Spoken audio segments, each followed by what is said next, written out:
Okay, welcome to another podcast, Pod 182 of the 4Bs, bullish Bitcoin banter and bullshit. I am Mr. All In. I am with Dr. Evil 10%. We don't have to never look. He was last seen in Singapore in the Token 2049 conference.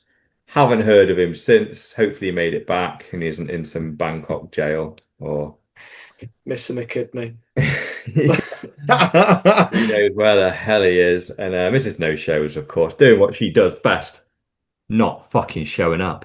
But Well, I it's, thought she said that she couldn't make it tonight. She's writing me ESG policies of the show. it's going to take a long time. But this week's been a good week for Bitcoin, right? At least when we talk price Uh, wise. it's a bit meh. All-time highs is fucking meh.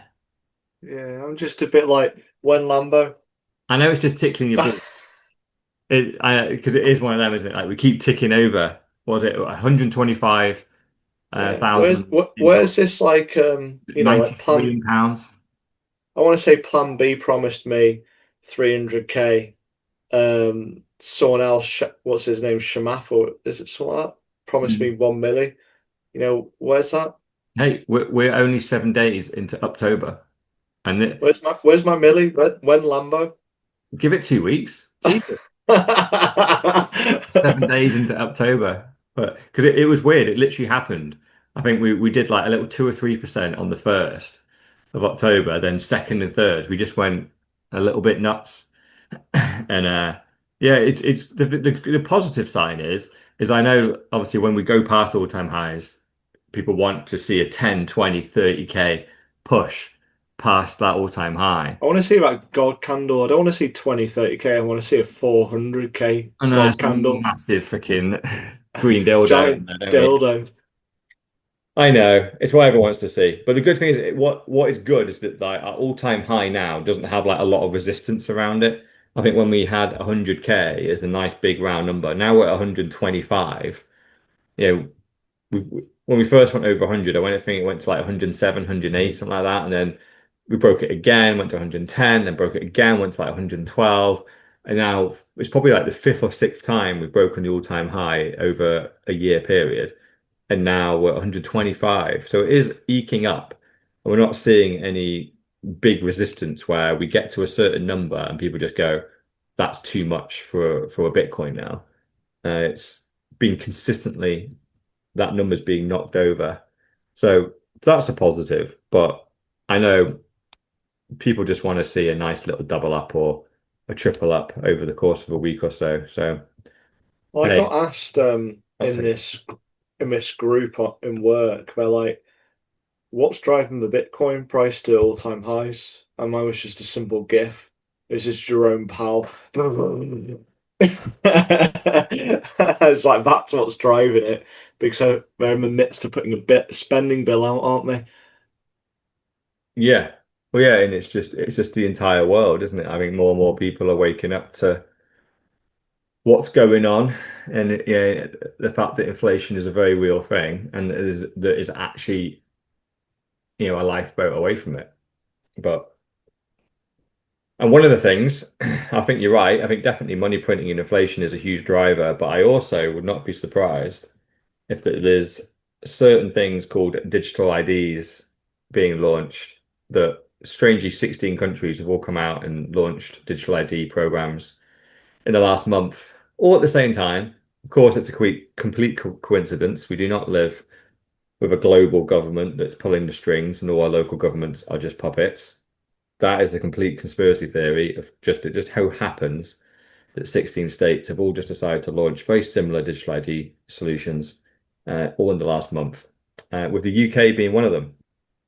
And we've got a few stories But on. it's free. Don't you want your free digital ID? Sir Keir said it was free, so it must be good. Yeah. So I guess it's a good place to start, really, is like Mr. Keir. And What I love about this is in his speech, he's presented it as a digital ID which will stop illegal immigrants from working.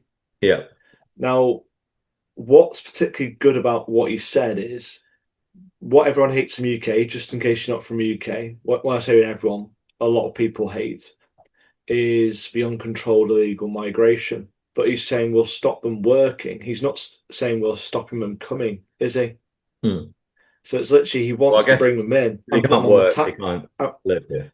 yeah, well, there's all the benefits, and also he's not saying we won't stop them working legally because you kind of think like the Keynesian model is made up of increasing populations, and what have we got right now? Yeah. It's a Well, stagnant population where people can't afford to have children, and within 2 generations, even these migrants from poorer countries will stop having so many children. yeah. So literally, you kind of like you need these people to prop up the ultimately the Ponzi system. I Yeah. know it sounds quite like a conspiracy theory, but it is Keynesian monetary theory, and it is what it's built upon. You need that bigger base. So when you've got all these people who are retiring, people who need to be supported system, you need more workers. So you need more tax. Yeah. Yeah. The last thing he wants is illegal workers not being able to be paid because that suddenly would then mean all that work needs to be paid properly. And then Oh, suddenly it'll just be it'll be called like a go up. it could literally be an asylum seeker work visa. Yeah. That's what it'll be. But what's great about this as well is just because obviously, like, he's picked out a reason, right? Because they can't really say the real reason for digital ID.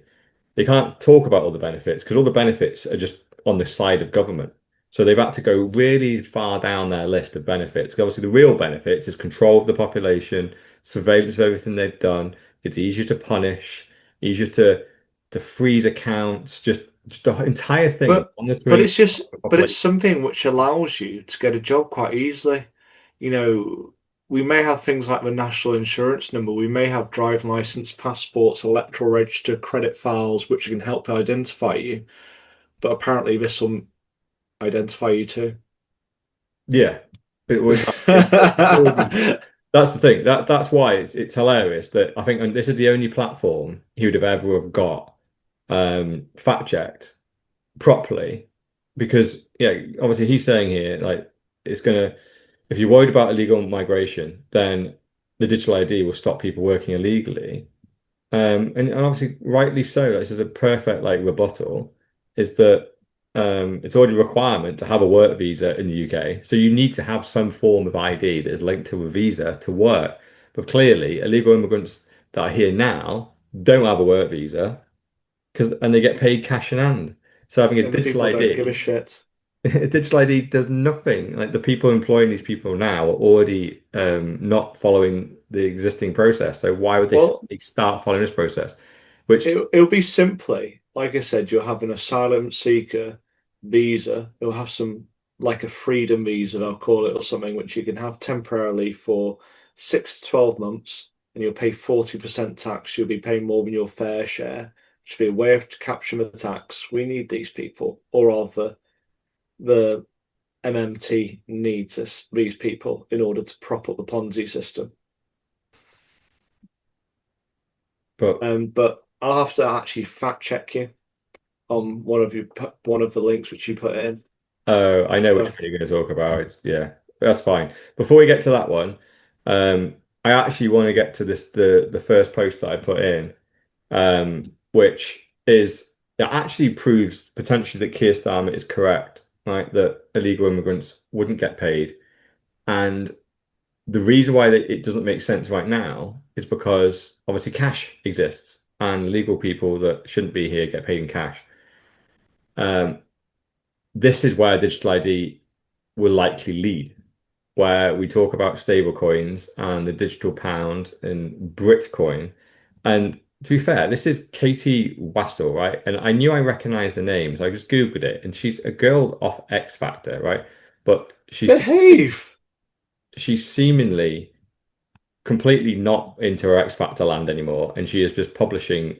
She's become clearly quite an activist and is now a far right racist like the rest of us. So welcome to the club. So clearly she doesn't want to go on Oh TV my anytime God, here soon. you go. So followed by self-taught success, Bitcoin, Tina, there is no alternative, and concerned citizen. She's gone down the rabbit hole, hasn't she? Yeah, she yeah, she now calls herself a freedom fighter and justice seeker. She's someone that's gone down the rabbit hole. She's clearly probably quite wealthy, and she's realized the system's is fucked. And she's actually talking out and being brave, and I commend it because people with a presence and with a platform, with a reputation, they have stuff to lose. Like we do this relatively anonymously, throw it out there, and it is what it is, right? But if we were famous, then people would be picking over our every word and anything we got wrong, anything we said, it would be reconstructed, and we would be painted as a far right extremist, which means we would never work again in our careers because if our careers were on TV, right? And she is in that world, and so fair play, she's risking it. But yeah, basically her point is that the digital ID will be connected to a digital pound, which means they will get rid of cash. So the only way to be paid will be in this little government digital ID app, which will likely become similar to China, like the WeChat app. It's like the one monster app. So what you tell me is that identity would be tied to money. What could go wrong? Why don't we just ask China? I'm sure we've had a good experience.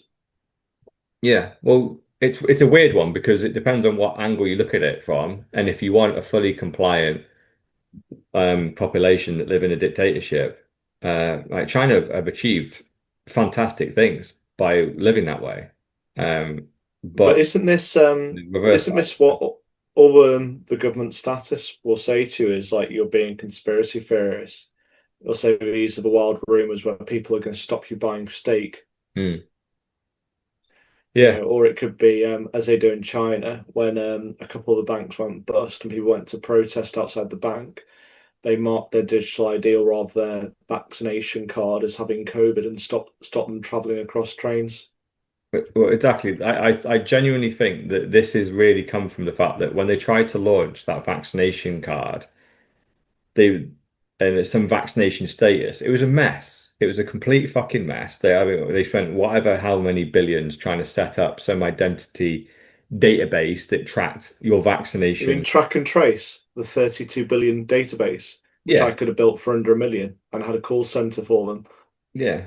Well, exactly. Yeah. Anyone slightly competent could have clearly done it better. But the problem is the to roll something like that out is still very, very hard. I will confess that would be very, very difficult to have a single database and suddenly have some way of every pub, shop, basically every public place be able to super easily verify somebody's ID, and not have it be super easy to fake or whatever, and have it all linked into a single system. It is a hell of an undertaking. So that's why I think they've just gone right to the top and gone, right, we want to plug in all these attributes of your identity onto it. But what we were missing is we tried to start with just your vaccination status and make that the pillar that everything else falls down off. And it didn't work because obviously the majority of people didn't download this app, refused to use it. And then you suddenly go, oh, right. And then people are lying, and it all just turned into a mess. And obviously the system they built wasn't fit for purpose either.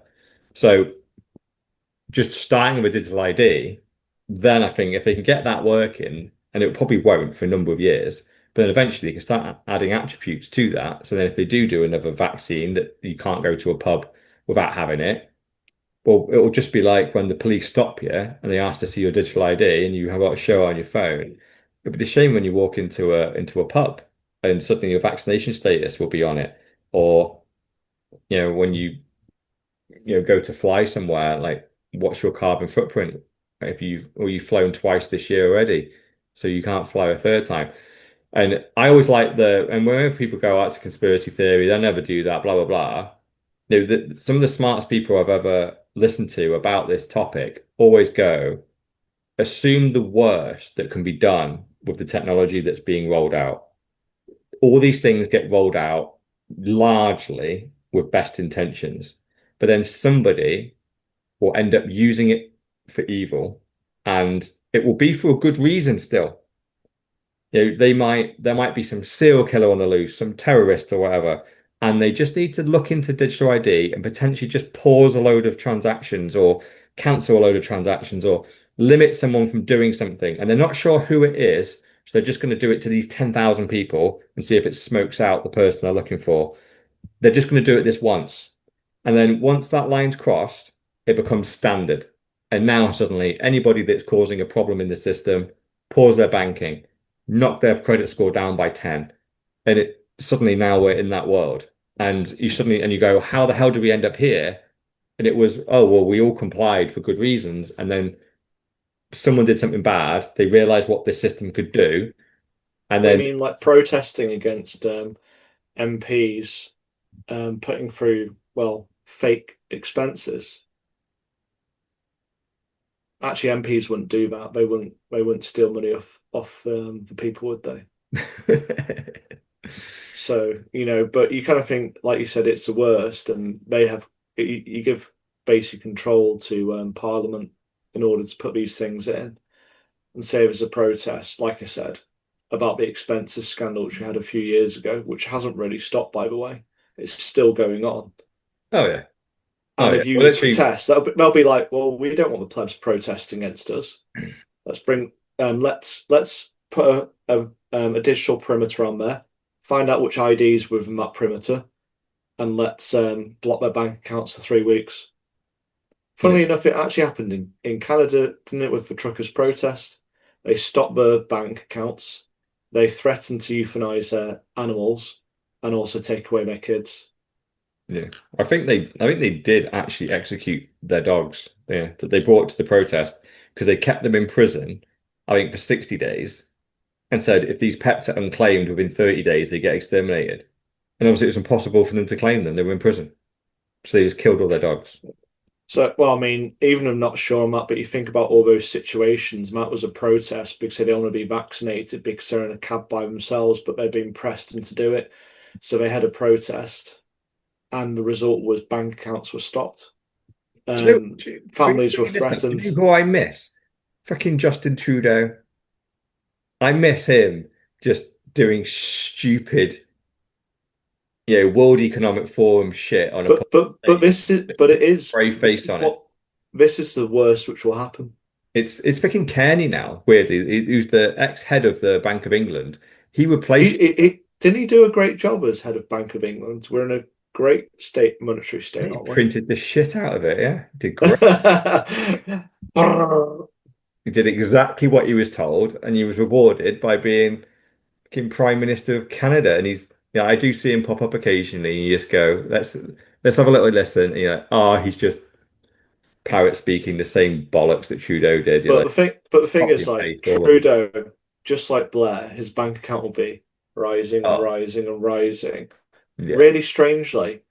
But yeah, anyway, back to this. I think it's probably the best way to put it is, even if it's for good intentions, what's the worst which is going to happen? So will be politicians who will take advantage of it. Yeah.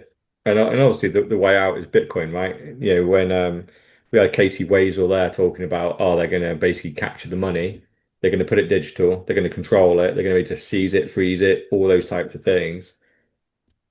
Bitcoin, the one thing that is outside the system that is not digitally capturable by this government, by any government globally, is your Bitcoin. And it's weird. I was actually on LinkedIn the other day discussing a similar topic around this. It actually started off just on KYC and AML regulation, but it ended up descending into digital ID. And basically, the person that I was debating it with didn't understand hardware wallets or self-custody. He went, well, you're only if you don't believe in KYC or an AML, and also don't want to do the digital ID card, then the only thing you can do is store your money on foreign exchanges that are offshore outside of the system. And I just read that going, oh wow, that's what like a normie thinks.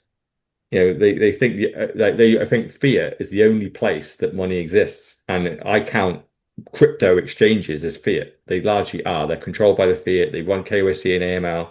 They're all have to adhere to all the laws and regulations of the land that they live in. So they're basically just a bank that happens to sell Bitcoin, but they're to be trusted as about as much as you would trust Barclays, HSBC, and all the big banks.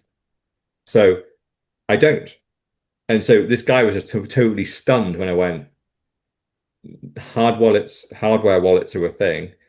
Bitcoiners believe in self-custody. I am my own bank. That's where my money is. I don't trust any of this system, which probably gives my point suddenly more kudos because it's like I'm not just saying this to have an argument online. I actually am living those values, which is why, when someone defends KYC and AML as being a good for the world, I'm always going to go, I don't think it is. But that's obviously the solution to this. And the good thing is about Bitcoin is that they can have digital ID, they can freeze our fiat. It would be highly inconvenient.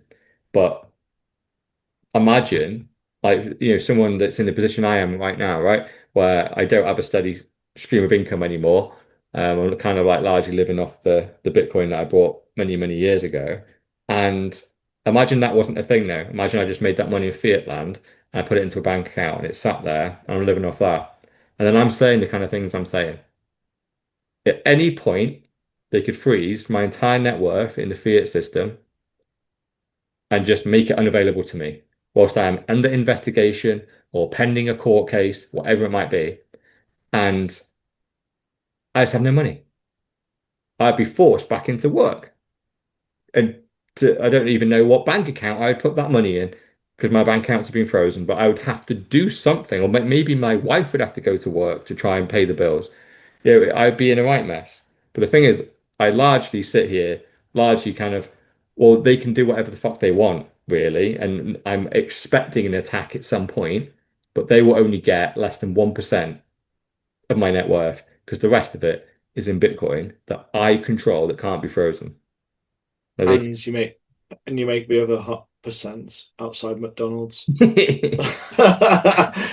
But yeah, I think to summarize this like story, I think the first bit is the justification for a digital ID seems very, very woolly. It's saying about stopping illegal immigrants working.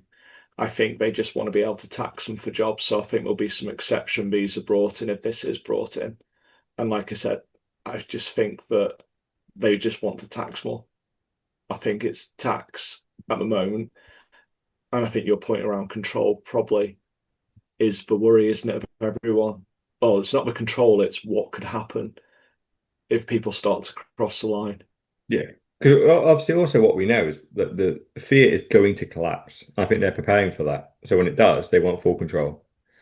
Well, it's But yeah, let's get also, on to your fact checking story. So I'm assuming, I haven't fact checked this myself, but I'm assuming that yeah, it Guy, even Tony says, Blair's funnily fund enough, in the doesn't own. screenshot at the bottom, what the company does. Yeah, but So, like, chief executive of the apprenticeships company, Multiverse. well, yeah, like who knows what multiverse is? Like it could do It's ID. an apprentice. It's apprenticeships. So they're on the UK government scheme for selling apprenticeships into companies. Oh, okay. So Yeah, the that could. guy who wrote this is a fucking moron. Yeah, he did well. It went viral for quite a while. Okay, it was bollocks.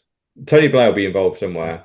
Oh yeah, and the final story here was just from this Rachel. Well, I was gonna say Tony Blair was the one who really wanted to push ID years ago, and he's been harping on about it in the WEF. So Yeah. Oh yeah. That's why I think the story worked. It was a great bit of yeah, bullshit because Tony Blair was linked, and you go, "Oh, his son's won the deal." They're not that dumb normally. They normally push it a little bit further away. Tony Blair no, will his, probably own 30% of the company that his does. son's getting paid by the government for the apprenticeships instead. So, Yeah. Yeah. but anyway, should we move on to the next one about the UK? And this one made me laugh, and I have got some general assumptions about it.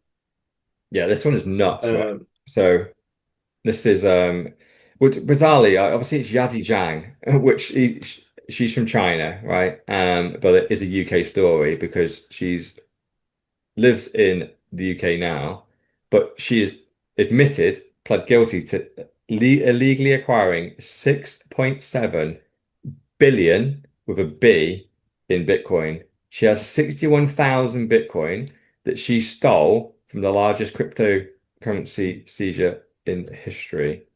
So she basically ran a massive scam in China between 2014 and 2017, defrauding 128,000 victims, stashing the proceeds in Bitcoin. And she fled to the UK and tried to launder her funds through property. but clearly has been rumbled. And now that basically means that even though this money was largely stolen in China, because she fled to the UK, she is now a UK criminal, and the UK government have possession of 61,000 Bitcoin, 6.7 billion. I was God, going to say, do you know what's the best about this go on. is if you look at the statistics, well, not the stats, but when the money was gathered between 2014 and 17, the Yeah, price of Bitcoin was between what, 300 and $3,000. yeah, So it's over 30x in that time. So it's sorry, it's 30 to 300x in that time. So literally when it says the victims could be paid a lot more, but and I was reading some people saying, "Oh, the UK won't give it back." I'm like, if China says jump, the UK will jump. So don't believe that they won't get the money back. But if UK was to get the money, I think they'd just sell it, wouldn't they? yeah. I think they, It'd be like it's really Germany Part annoying. Two. I know it's so annoying that these huge freaking stockpiles of Bitcoin still exist. Like, why hasn't she tried to freaking do something earlier? She's obviously just sat on this money for the best part of 10 years and just gone, right, I'm going to start trying to buy small amounts of property. I have 6.7 billion, and I bet she's living in a one-bed flat somewhere because she can't touch her fortune. And she's gone to touch it, and then boom, it's all blown up. Because of course it does. Because you in fiat land, good luck. Even if you're bribing people. And to be fair, if you've got 6.7 billion, I don't know what you're doing, even trying to launder some money. Just go and buy an island and just pay everyone in Bitcoin and just freaking make everyone a millionaire that's around you. You have so much money. It's freaking unreal how much money 6.7 billion is. How she got caught is next level dumb. But it's just annoying that now either China or UK, both very aggressively against Bitcoin, now have yet another war chest of Bitcoin that they can now pick and choose I when they're would. going to sell I it. wonder if I wonder if China will keep it. And like I And said, they we hate kind of like Bitcoin. yeah, but we look at this and we're kind of like, oh yeah, UK would sell it. Yeah, UK would sell it. We'd be like Germany when we sold it for 57k a year ago, wouldn't we?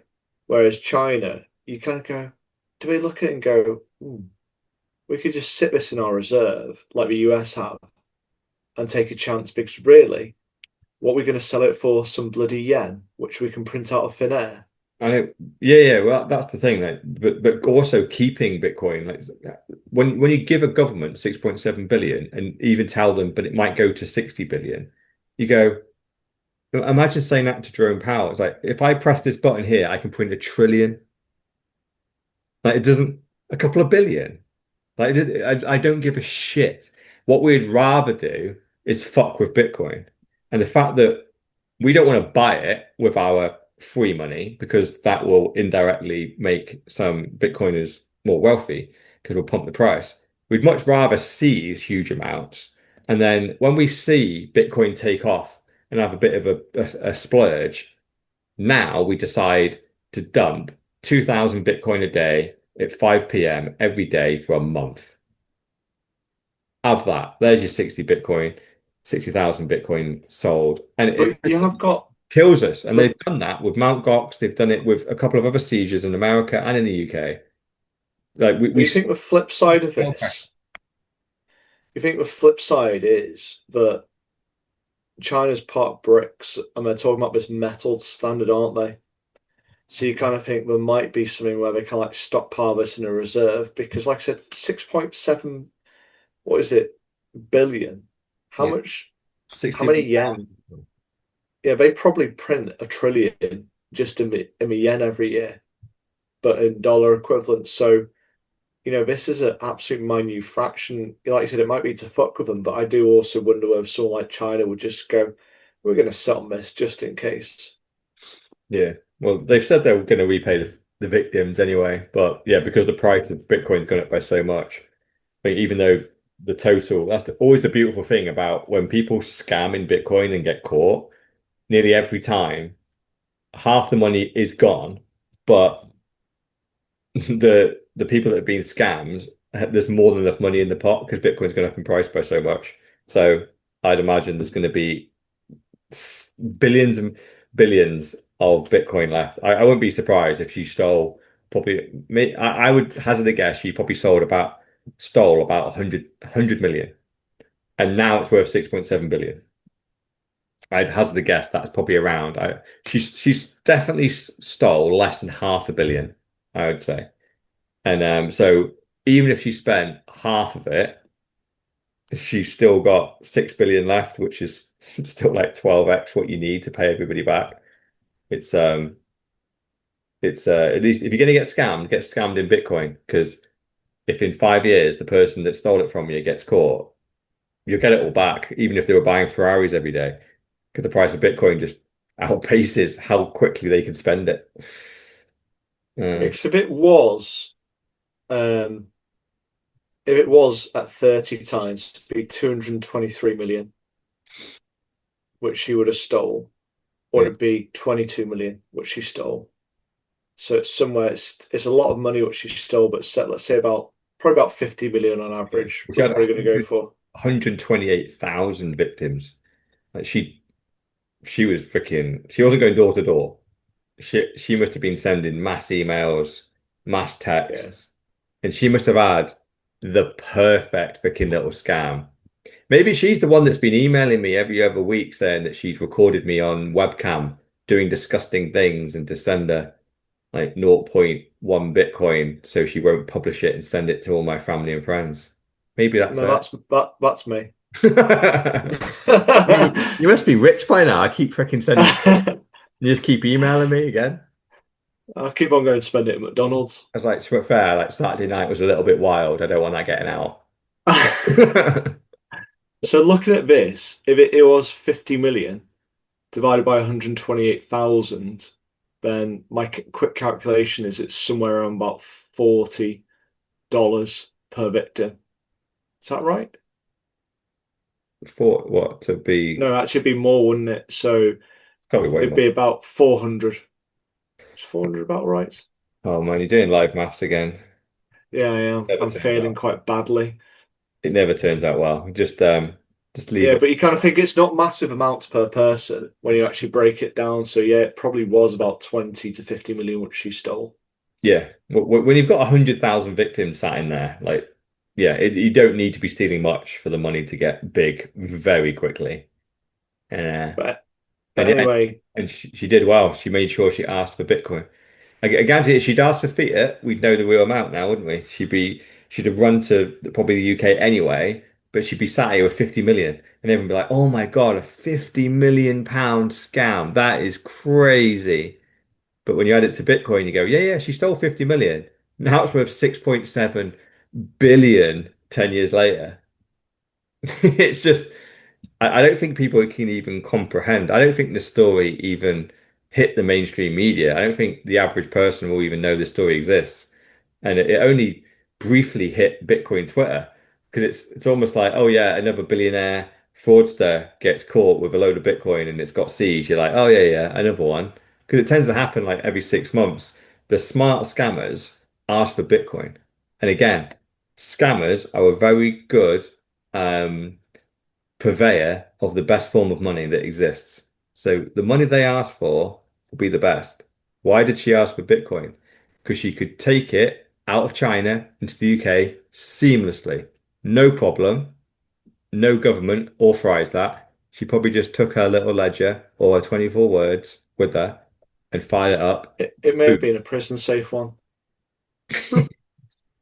Yeah, that's actually the point that I actually isn't in the story anywhere is how they seized it because she's pled guilty. So somehow, because clearly this would have been on a ledger or a Jade or a Trezor, they've got to give them the keys because they at least say they have seized the 61,000 Bitcoin. So how did they get the Bitcoin? They must have really given a huge incentive to basically go. Look, we're going to give you like, we're probably going to deport you to China and get a death sentence, or maybe you can have 10 years in prison. here in the UK. We'll look after you. You have your own private flat. It'd be lovely. But the only way you get that is if you give us the keys to the 6.7 billion. And she must have gone, okay. Because otherwise, because she's clearly had to give that up. Because it always annoys me when these stories just say, "Oh, the Bitcoin was seized." It's like, well, you can't just seize it. You no one can seize any individual's Bitcoin if they've got it in self-custody unless you give them the code. It's unhackable. So she must have given them the code to get in and take the Bitcoin. So what did they do? How would you threaten someone to an extent which something they would give away that volume of wealth? And the only thing I can think of is, well, we'll give you your life back. In What 10 years, about you can go back to China and live a what normal life. about they threatened to make her watch Clockwork Orange style, the video of SBF and Caroline? A legendary video. Man, that's a whole business idea right there. But anyway, move on to the next story. So I'm reading these two and I'm a bit fucked off. I think I just hate the trend that much. Is these bloody Bitcoin treasury companies. So the first one is about 21. And I think my note on this is bullshit. I'm just like, I hate MicroStrategy. I hate 21. I just feel like this is an Excelsius. Yeah, I think we all called it freaking at the beginning of this the year. The treasury companies are going to be, yeah, I think MicroStrategy are going to be fine because they did it so early. But yeah. some are going to go pop at the end of this cycle, and it's going to really bring the price down. Most of them already gone pop, which is why 21's trying to distance themselves from being a treasury company. And obviously, why we talk about 21? Well, it's because Jack Mallers, who was the face of Bitcoin to a certain extent, he's the young generation. Michael Saylor's probably the older, wiser guy, and then we got Jack Mallers here. And yeah, this video is a minute 28, and I will actually put it in because I think it's worth putting in. But I want to dive in to 21 today. So just for our audience, let's start by level setting here. Give us a brief introduction to 21. Yeah, 21, we are taking the company public with a SPAC with Cantor Equity Partners. We currently have the third largest corporate Bitcoin position in the world in escrow, assuming a successful merger. And it was founded by Tether and myself with a minority but significant stake taken by SoftBank. So we want to be the best way to participate in this Bitcoin phenomenon in the capital markets. We plan to implement and run what people call a Bitcoin treasury business. But I think one of the biggest differentiators of 21 is we don't necessarily consider ourselves a Bitcoin treasury company holistically. Our founding group and our board consists of people that have built and currently run very successful, cash flow positive, high margin businesses in the space. We think there's a lot of opportunity to not only grow Bitcoin per share and raise accretive capital and acquire Bitcoin on our balance sheet, but build Bitcoin software, build Bitcoin cash flow, and change the world with the technology itself. So we are a pure play Bitcoin business. Everything about us stems from the white paper and OGs, as they say, that are now bringing Bitcoin to the capital markets in what we think is an attractive fashion. So that's who we are. We have let the markets know that we have submitted our S4 to the SEC. So we're currently in our quiet period pending approval. But it's an exciting time for us and the wider industry at whole, which I'm sure we'll talk about. But he's basically just trying to distance himself as much as he can from being a treasury company and saying that he's got a load of people in that have created proper businesses that build value, build wealth, have cash flow. They're not just going to buy Bitcoin and then dilute the stock, sell that to the market to raise more capital, to then buy Bitcoin, to then dilute the stock, sell that stock to retail, to buy more Bitcoin, and just rinse and repeat. And you go, in what world does this like little circle of money where the price of or the value of your share needs to outpace the price of Bitcoin? Like, why? Obviously, like you said, like MicroStrategy will probably get away with it because they're the first one to do it. They struck gold first, and that's exactly what he's done. And hence, the price of the MicroStrategy share has outpaced the price of Bitcoin because people were just anyone that had money in fiat land that was locked in fiat land just shoved it in MicroStrategy. But now there's every Tom, Dick, and Harry is firing up a version of MicroStrategy saying they're a Bitcoin treasury company. So now suddenly there's not enough money to go around. So hence Jack is now coming out going, oh, wait, that's not us. We're a legit Bitcoin company. We will have a product. We will have cash flow. We'll have profit. We'll have loss. And we just happened to store a load of Bitcoin on our balance sheet. But like your comment said, bullshit. It is bullshit. They are literally a Bitcoin treasury company. We know they are. Like what? Because It's basically all they had to ask is, okay, what's your product then? What do you do? And he's not going to have an answer because they don't do anything other than hold Bitcoin and sell shares. I mean, the one advantage is you can buy fundamentally Bitcoin for in America, 401k, and in the UK for your pension. So that's the one advantage. But with these companies, what you're buying is Bitcoin, but also a big ball of debt. So they're leveraged up to the eyeballs in debt, just like MicroStrategy. And I'm just like, you're basically waiting for the next cycle, but by the next cycle, they'll have diluted more shares, they'll have bought more Bitcoin, they'll be the equivalent of debt. And I just feel like they are going to go pop because the debt's going to be called in and the Bitcoin isn't going to be sufficient to pay off the debt at some point. Well, yeah, and because that's the problem. I don't even think like all these treasury companies, they can't even keep up with like the price of Bitcoin. And because that's the crazy thing. Like even when you said like, obviously MicroStrategy did super well, and they have in the last 5 years. I think if you held MicroStrategy, you'd have outperformed Bitcoin. It's one of the few things that would outperform Bitcoin. But in the last year, it's been a different story. MicroStrategy's really struggled, and Bitcoin is pretty much doubled in price because there's only so much money to go around. There's only so much money locked in fiat land to buy this shit. So I'm obviously in Bitcoin Twitter land, and I delve into MicroStrategy just a little bit just to like hate watch it. And basically, MicroStrategy right now is at the same share price as it was 2 years ago when it had half as much Bitcoin in the company. Because it was basically the share price was at a huge premium over and above the Bitcoin it held. If you just took all the Bitcoin out of the company, let's just say if you took all the Bitcoin out, it was worth 10 billion, but the share price was representing 20 billion. So what's really happened over the last couple of years is that it's come more in line that basically the value of the company is roughly worth about the amount of Bitcoin that it holds, whereas previously it was beyond that because people were just anticipating that this was going to just take over the world. And yeah, we see the treasury companies now, like Nakamoto came out, a couple of months ago, went boom, and then went bust, and went to $100 a share, and is now a penny stock.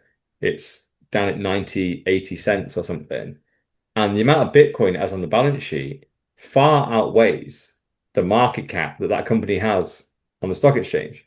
But no one gives a shit because if anybody that is an investor knows that the value of your share price is not based on the value of your company today. It's based on the value of your company over the next couple of years. Are you going to grow? Is there upside? Or are you roughly doing what you're going to do? Because if you're just going to do what you do and just make the same, it's what I actually don't like the stock market for and don't like investments for. If you have a really solid company that makes £10 million profit this year, but when you look at next year, the year after, the year after, they're just going to make 10 million again. As an investor, that is not exciting. You have to be worth 20 million next year, then 30 million, then 40. We want to see improvement, market share gain, increased profits, hence a share price that keeps pumping. And I hate the stock market for that because essentially it just pushes companies to essentially just overreach and eventually they fail because you should have just stayed at that little company that was making 10 million a year and just run it forever and just made everyone very happy. Fuck the share price. But companies don't do that. New shareholders, new executives come in at a different share price, and they all want to pump it and get it higher. And and that's just what's happening in treasury land. And just the fact that you've got Bitcoin on the balance sheet, you could have 61,000 Bitcoin on your balance sheet, be worth 6.7 billion, as that scammer was. But the problem is, if your use case is, oh yeah, that's just the Bitcoin we have, and we're not going to intend on buying any more, the value of your company tomorrow trends to zero. Even though the Bitcoin you have will continue to trend up, no one gives a fuck because you're not doing anything to grow that value. And obviously, if the only thing that's going to go up in value is the Bitcoin, then any sane person would just buy the asset themselves. So, so I think all the crumbs and all these like pension funds and all that type of stuff that was buying MicroStrategy, they've all allocated to MicroStrategy. And to be fair, Michael Saylor is very investable, very credible. And yeah, it's just it's we flagged it obviously super early that this is probably going to be the peak of our bull market this year. So I'm almost I wanted the treasury companies to keep going. If anything, the fact that Jack Mallers is trying to distance himself from being a treasury company is disappointing to me because I But want he is a it to treasury be, company. it almost shows that it's already ended.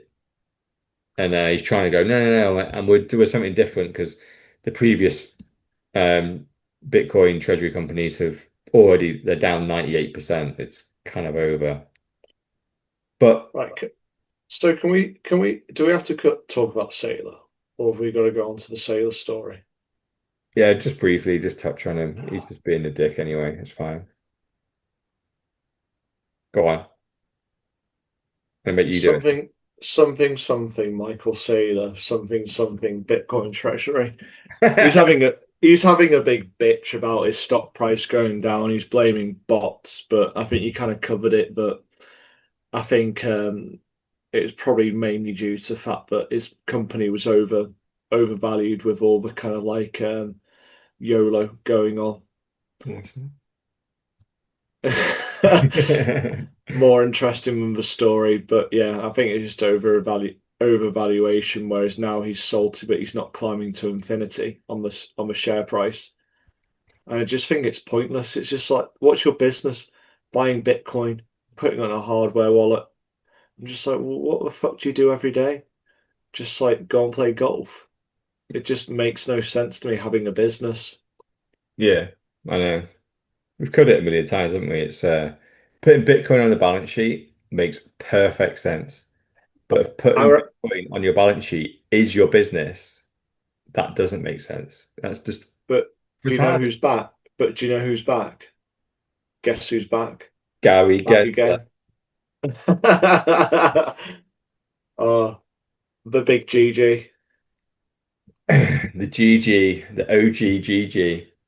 Let's get him Is on. that is that a click moment? Oh, it's definitely a click moment. Here's Gary Gensler, the former SEC chair, getting grilled to fuck on CNBC. They are reversing a lot of what you did. And how are you feeling about what they're doing now? So I'm very proud of what we accomplished. And the crypto community is ecstatic not to have you there anymore and to have him there. Looking back on it, I mean, do you think that was the right call? Yes, I think. Because look, now we have this like burgeoning industry, and there's so much more innovation and leadership in the U.S. and a lot more crypto. capital coming into it. There may be more capital in terms of the interest in the public. The public is interested. I get that. But for investors, You think this is dangerous, what they're doing? put aside Bitcoin, but most of the other tokens are not tied to any fundamentals. Like Warren Buffett would say, what are the goods? What are the revenues? What are they selling? And so forth. Isn't CNBC one of the ones who are mainly anti-Bitcoin and everything else? No, they're normally quite friendly. I was going to say Was that MNBC? I think it's maybe I like get M in it. Yeah. Yeah, obviously I they're all get mixed up on code, who's. so Because obviously this Which woman is, fuck me, she puts him through the ringer. I love it. It says, "Do you think it was the right call?" Basically, because he put the brakes on it for so many years, and then what was the quote? Now we have this burgeoning industry, and there is so much innovation and capital in the US. And she just said that, and he said, but the one thing she said really interesting: put aside Bitcoin, the other tokens are not tied to any fundamentals. You know, which hints at Bitcoin being tied to fundamentals. Yeah, so it's just like he always talked about it being a pile of crap when he was in office. Yeah. But now he's actually saying, oh, there are actually fundamentals. So, like, if you ask them the same money about fiat, then Mm. are there any fundamentals attached to fiat? And the answer's no. Exactly. Yeah. It's always a funny thing, isn't it? Whenever he tries to quote Warren Buffett and go, "Oh, how is it a company?" You go, "Well, what's the cash flow of gold? What's the cash flow of a government bond?" And obviously, that's the asset class that Bitcoin is in. It's not a company with a profit and a loss. It doesn't sell a product. It's money.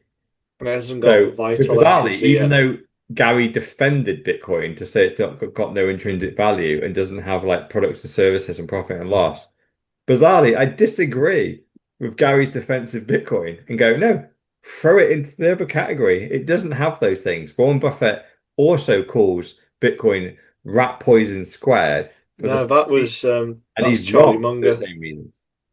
No, Charlie Munger calls it rat poison, and Charlie Munger's exactly right. It is the rat poison. It poisons the rats. Yeah, yeah, you are the rat.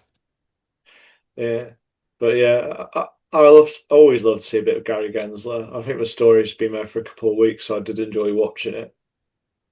Yeah, it's weird why he's even on TV. And Jesus Christ, like fair play to the interviewer.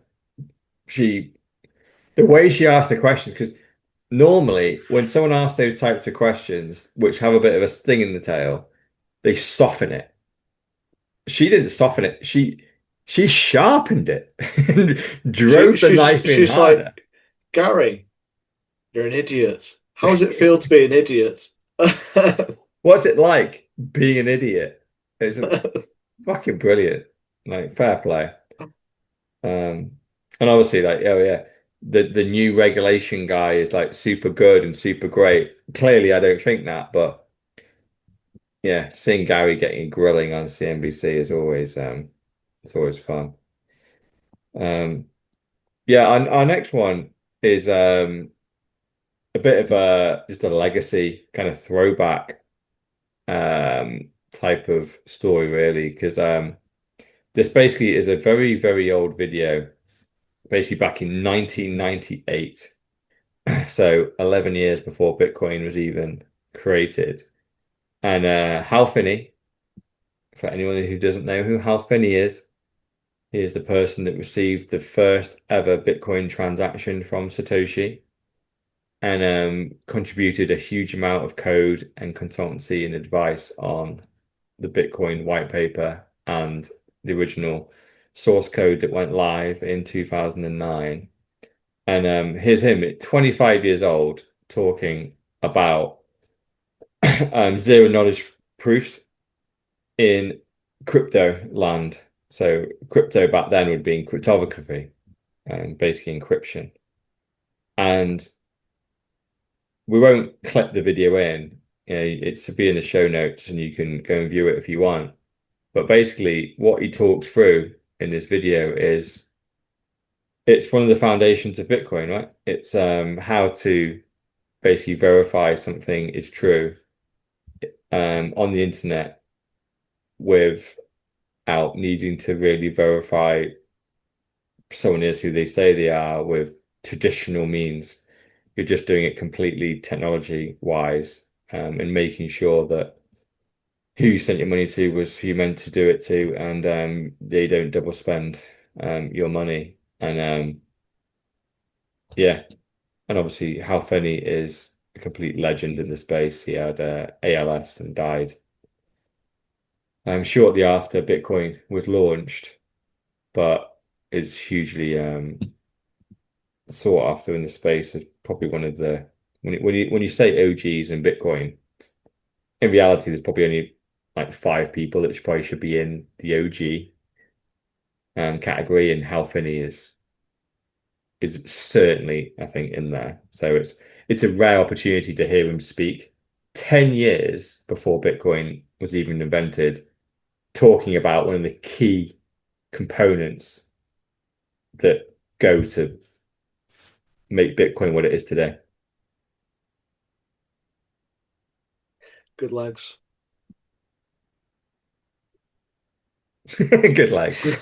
He does have cracking calves. He's the Jack Grealish of Bitcoin. Great calves. Big runner. On to the final story. So I think you're just questioning how the hell we haven't been deleted. I think it's because no one watches us. Yeah, that's a fair point. Yeah. So we've got yet another Bitcoin channel being deleted, and I'm like, if this guy's getting deleted, why the hell is the 4Bs channel still here? Admittedly, we're under severe regulations at the moment. I think every time every time I still log into YouTube, if I go into the creative bit where it's got the 4Bs channel, it's all labeled red, warning flags. I think it's got a Nazi flag in the corner at some point, and it just like V's you if I try and click certain buttons. Is this when it comes up whatever misinformation you've been putting into videos? So like after this one, there'll be we'll get banned because you meant to say with digital IDs for greater good. Yeah, who knows? They love just doing stuff randomly, but yeah, here we are. Here's another guy getting his YouTube channel banned.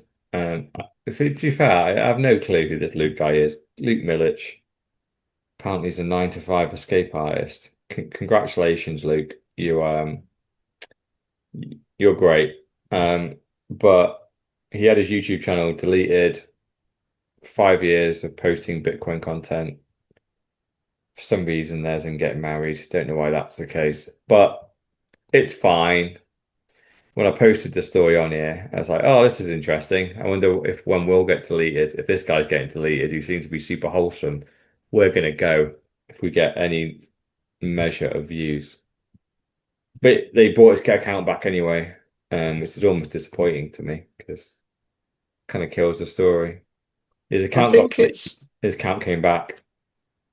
I think you have like a bunch of moderators, and I literally think that you will get some people who obviously hate Bitcoin, whether big say missed out or whatever other thing, and they'll just delete it. And so I think bans are very subjective. Yeah. Whereas others may watch one of our videos and be like, I don't give a shit. And then there's obviously AI in some of them. So it may just be one which one of the moderators come across and they've got something against Bitcoin. Yeah. I think the main reason I put this story in there really was just to highlight really that the internet really it's just super centralized now. It really is. And there's probably only 5 websites that really matter at all that we all log into probably every single freaking day. And obviously YouTube is a huge one for video. And for if you want to create a video and put it out there, the number one place is YouTube, and probably number 2 is Rumble, and you will get 2% of the volume of traffic if you post it on Rumble. And obviously we do that now. Ever since we got the first strike on YouTube, created a Rumble account, got it going. And obviously we get virtually 0 views anyway, but still, it's probably about 2% of the views happen on Rumble that do happen on YouTube. And it just shows that if you don't talk exactly to the government narrative and apply to the YouTube rules, which tend to be even more draconian than the government rules, if you don't comply to those, then well, you can't have a career or future on YouTube. And obviously, to a certain extent, like if we were demonetized or anything like that, obviously that doesn't care. We make no money anyway. So demonetization is one level, but I think they even realize doing that to Bitcoin channels doesn't matter So they just delete them. They just completely remove them. And then it's only when people appeal and go, well, hold on, have I really said anything that's that bad? So obviously I it's wonder. happened a couple of times, but they've always put the channel back. I think we'd be the one channel that when we get taken down, the more we will get reviewed, the more banned we get during the process. Because it's like, oh, you got banned for this. We watched that episode, and now we're going to ban you for 17 other things as well because it didn't get flagged the first time.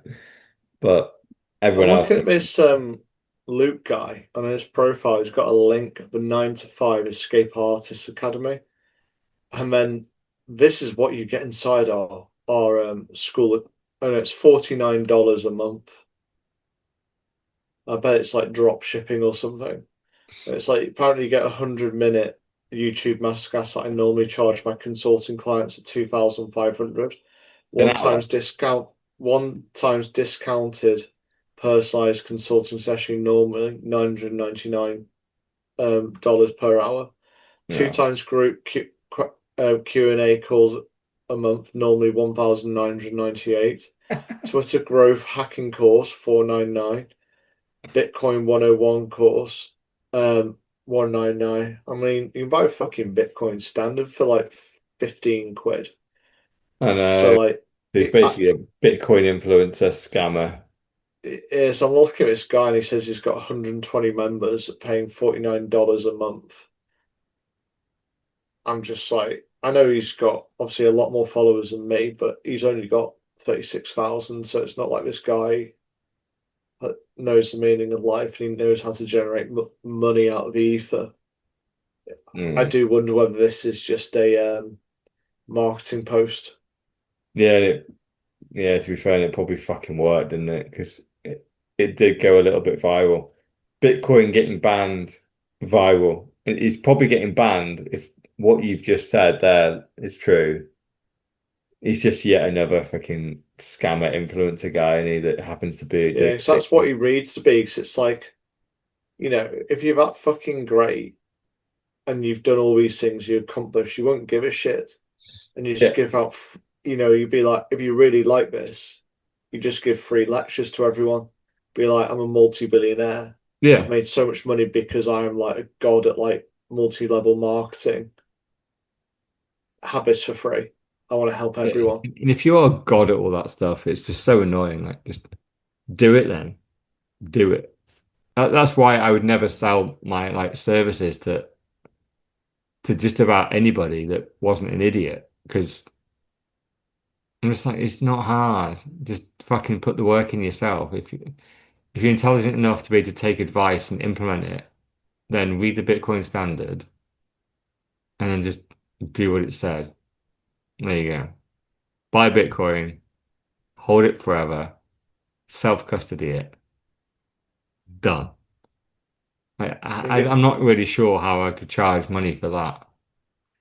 And get you free digital ID because it's free and everyone likes free stuff. Oh, fuck. But yeah, but Bitcoin's been a bit of a bitch again today. What's it doing? Oh, back to 91.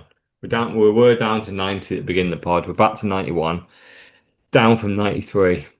But we're in October. We've got to hit 100k Bitcoin pounds. It's got like if it doesn't happen this month, I'll be fucking shocked.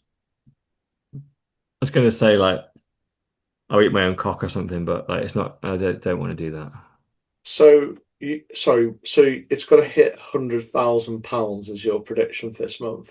It has to. It'll be a complete failure of October, doesn't it? It hit 93. Another 7k. I Not even think it's got to. 10%. I think it's got to hit more like at least 130, 140,000 pounds Yeah. for it not to be a failure. I just think it's got to be significantly higher. Probably 150 is the absolute minimum for it What not is to be a it? failure. By the way, of the I'm just cycle. talking about October now, like the next 3 weeks. You Yeah, want but 100? isn't October when it all happens? It can be. It can be. And usually it's over by like the new year. Yeah.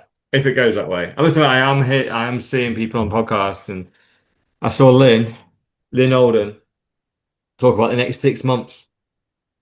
So there's lots of chatter, which again could be cope, that the cycles are gone, inflation has kind of changed, industry and country allocation to Bitcoin has changed the cycles now. So hence, throw away the cycles. It's all about fundamentals, and the fundamentals are countries and businesses are buying Bitcoin, and the next 6 to 12 months are going to be massive. Now, personally, I don't buy into that because whenever someone goes, this time it's different, I don't believe them, because usually this time is not different. Usually this time is extremely similar to last time. So yeah, I think October is big.